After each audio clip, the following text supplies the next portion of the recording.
Hi hello నమస్తే welcome back to RK's khichdi. నేను మీ రితేష్. ఇవాళ మన వీడియోలో స్పెషల్ రెసిపీ అద్దిరిపోయే రుచితో సాంబార్ రెసిపీ చూపెట్టబోతున్నా. అది కూడా ఎటువంటి పప్పులు వేయకుండా. మరి ఆ పప్పు ఏ విధంగా ప్రిపేర్ చేస్తారో చూద్దామా. మరి లెట్స్ స్టార్ట్. పప్పు లేకుండా సాంబార్ రెసిపీ కోసం ముందుగా నేను అడుగు మందంగా ఉండే ఒక గిన్నెని తీసుకుంటున్నా. ఇప్పుడు అందులో ఒక పావు కప్పు వరకు నూనెని వేడి చేసుకుని సగం స్పూన్ ఆవాలు, సగం స్పూన్ జీలకర్రని బాగా చిట్టపట్టలాడించిన తర్వాత ఒక స్పూన్ వరకు శనగపప్పుని కూడా వేసుకొని దాంతోపాటే 2 రెబ్బల కరివేపాకు, 4-5 ఎండుమిరపకాయలు కట్ చేసుకొని ఇందులో యాడ్ చేసుకుంటున్నా. ఇప్పుడు ఇవన్నీ కూడా బాగా కలుపుకొని ఒక నిమిషం పాటు మంచిగా ఆయిల్లో ఫ్రై చేసుకోవాలి. మంచిగా చిట్టపట్టలాడేంత వరకు మనం వెయిట్ చేయాలి. దాని తర్వాత ఇప్పుడు ఒక 4-5 వరకు పచ్చిమిరపకాయలను ఇందులో యాడ్ చేసుకుంటున్నా. కావాలనుకుంటే మీరు 1 లేదా 2 కూడా యాడ్ చేసుకోవచ్చు. సో ఘాటును బట్టి మీరు ఎక్కువ తక్కువ యాడ్ చేసుకోవచ్చు.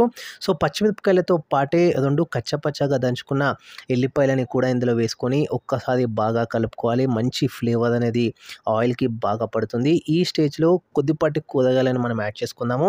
లైక్ క్యారెట్తో పాటు నేను ఆలుగడ్డని, కొంచెం బెండకాయ ముక్కలని కూడా వేసుకుంటున్నా. సో పొడుగా కట్ చేసుకొని ఇందులో యాడ్ చేసుకుంటున్నా. ఇప్పుడు బాగా కలుపుకుంటూ ఇవన్నీ కూడా బాగా ఆయిల్లో కలిసేంత వరకు మనం ఒక్కసారి మిక్స్ చేసుకోవాలి. ఇప్పుడు మీడియం సైజు టొమాటో ఒకటి సన్నగా ముక్కలు కట్ చేసుకొని ఇందులో యాడ్ చేసుకోవాలి. లేదా ఒక 2 చిన్నవైతే 2 టొమాటో ముక్కలు యాడ్ చేసుకోవచ్చు. ఇప్పుడు ఇంకొకసారి మనం మిక్స్ చేసుకున్న తర్వాత మూత అనేది పెట్టేసుకొని జస్ట్ ఒక 5 నిమిషాల పాటు మంచిగా మగ్గనివ్వాలి. ఇప్పుడు మీరు చూడొచ్చు, మూత ఓపెన్ చేస్తున్నా.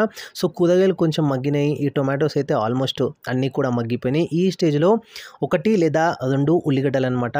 సో సన్నగా కట్ చేసుకొని ఇందులో యాడ్ చేసుకుంటున్నా. సన్నగాని కాదు, కొంచెం మీడియంగా ఉండే విధంగా చూసుకోండి. ఇప్పుడు దాంతోపాటే సగం స్పూను పసుపు, 1 స్పూను కారం పొడితో పాటు టేస్ట్కి తగ్గట్టుగా ఉప్పుని కూడా వేసుకొని ఇప్పుడు ఇదంతా కూడా బాగా జస్ట్ ఒక మిక్స్ మనం ఇవ్వాలన్నమాట. ఇవన్నీ కూడా దానికి బాగా పట్టేంత వరకు బాగా కలిపిన తర్వాత ఇప్పుడు వంకాయ ముక్కలని కూడా యాడ్ చేస్తున్నా. సో పొడుగు వంకాయలు అనమాట, కొంచెం లేతగా ఉన్నాయి. ఇవి ఫస్టే వేస్తే ఎక్కువ మరి మగ్గిపోతాయి కాబట్టి నేను తర్వాత యాడ్ చేస్తున్నా. సో వంకాయ ముక్కలని కూడా వేసుకొని దాంతోపాటే చింతపండు పులుసుతో పాటు 2 స్పూన్ల వరకు సాంబార్ పొడిని కూడా వేసుకొని బాగా కలుపుకుంటున్నా. సో మరి చిక్కగా ఉండకుండా ఇంకొన్ని నీళ్ళని యాడ్ చేసుకుంటున్నాను అనమాట. సో ఎందుకంటే మనం పప్పు వేస్తలేం కాబట్టి దాని బదులు నేను ఒక ఇంగ్రీడియంట్ అనేది యాడ్ చేస్తాను. ఇప్పుడు మీరు చూడవచ్చు. సో బాగా బాయిల్ అవుతుంది. ఇప్పుడు వాటర్ కూడా యాడ్ చేసుకున్న తర్వాత హై ఫ్లేమ్లో పెట్టి మంచిగా ఒక బాయిల్ అనేది తీసుకురావాలి. ఇప్పుడు మీరు చూడొచ్చు, మంచిగా ఒక బాయిల్ అనేది తీసుకొచ్చిన తర్వాత బాగా వాటర్ అనేది మసులుతున్నప్పుడు ఆల్రెడీ మనం ఒక 3-4 స్పూన్ల వరకు శనగపిండిని వాటర్లో బాగా డైల్యూట్ చేసుకున్న తర్వాత ఇప్పుడు కొద్దిగా యాడ్ చేసుకుంటూ బాగా కలుపుకోవాలి. సో పప్పులేమో వేసుకోకుండా మనం ఈ శనగపిండితో ప్రిపేర్ చేసుకుంటున్నాము సాంబార్ రెసిపీ అనేది. సో ఇది కూడా చాలా బాగుంటుందన్నమాట. కాకపోతే మనకి కొన్ని వాటర్ అనేది ఎక్కువ అవసరం పడుతుంది. సో మీరు ఎక్కువ శనగపిండి కనుక యాడ్ చేసుకున్నట్టయితే సో అందుకనే 2-3 స్పూన్లు సరిపోతుంది. లేదంటే ఒక 3-4 స్పూన్ల వరకు.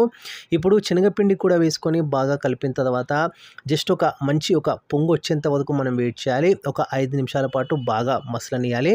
సో లాస్ట్లో కొత్తిమీరతో గార్నిష్ చేసుకొని సర్వింగ్ బౌల్లోకి తీసుకున్నట్టయితే అంతే, మన సాంబార్ రెసిపీ రెడీ అయిపోతుంది.